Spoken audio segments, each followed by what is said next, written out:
شروع کرتا ہوں اللہ تعالیٰ کے نام سے جو بڑا مہربان نہایت رحم والا ہے۔ محترم ناظرین السلام علیکم۔ آج کے اس ویڈیو میں خنزیر کھلانے والا ظالم بادشاہ کا واقعہ پیش کیا جا رہا ہے۔ اگر آپ نے ابھی تک میرا چینل سبسکرائب نہیں کیا ہے تو پلیز سبسکرائب کریں، کیونکہ آپ کو ایسے ہی ویڈیو ملتی رہے گی، اور ویڈیو کو آخر تک ضرور دیکھیے۔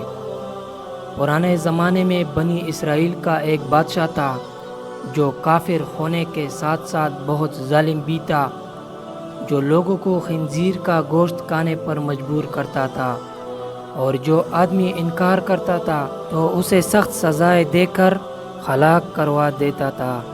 پھر اس زمانے کے سب سے بڑے عابد کو بادشاہ کے پاس لایا گیا۔ لوگ عابد کے مرتبے اور فضیلت سے آگاہ تھے۔ لوگ انہیں چاہتے تھے کہ اس عابد بزرگ کو بادشاہ کی طرف سے کوئی تکلیف پہنچے۔ چنانچہ ایک سپاہی نے عابد سے کہا، آپ مجھے ایک بکری کا بچہ ذبح کر کے دے دے۔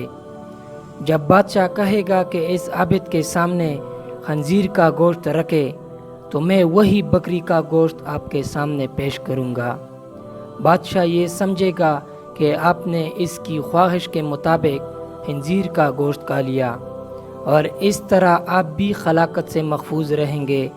عابد نے بکری کا بچہ ذبح کر کے اس کا گوشت سپاہی کو دے دیا۔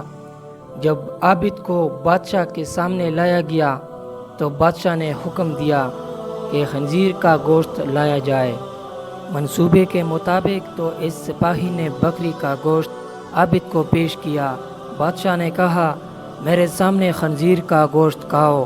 عابد نے کہا، ہرگز ہرگز نہ کھاؤں گا۔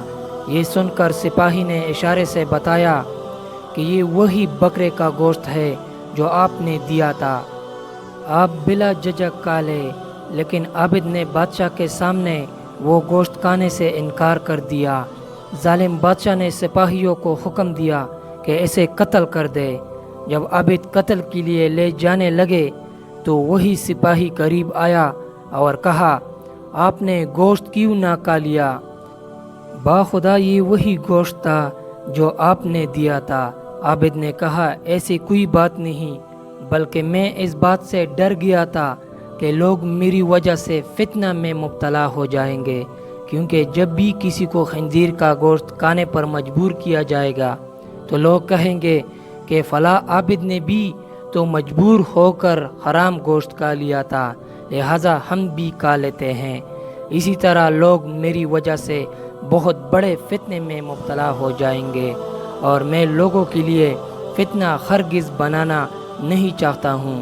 یہ کہہ کر وہ عابد خاموش ہو گیا، اور جلاد نے اس کا سر تن سے جدا کر دیا گیا۔ محترم ناظرین، آپ میری ویڈیو کو دیکھتے ہیں لیکن سبسکرائب نہیں کرتے، لہٰذا آپ سے گزارش ہے کہ میرے چینل کو سبسکرائب کریں، کیونکہ میں آپ کو اسی طرح مفید ویڈیو لاؤں گا۔ ملتے ہیں نیکسٹ ویڈیو میں۔ اپنا بہت سارا خیال رکھیں۔ اللہ حافظ۔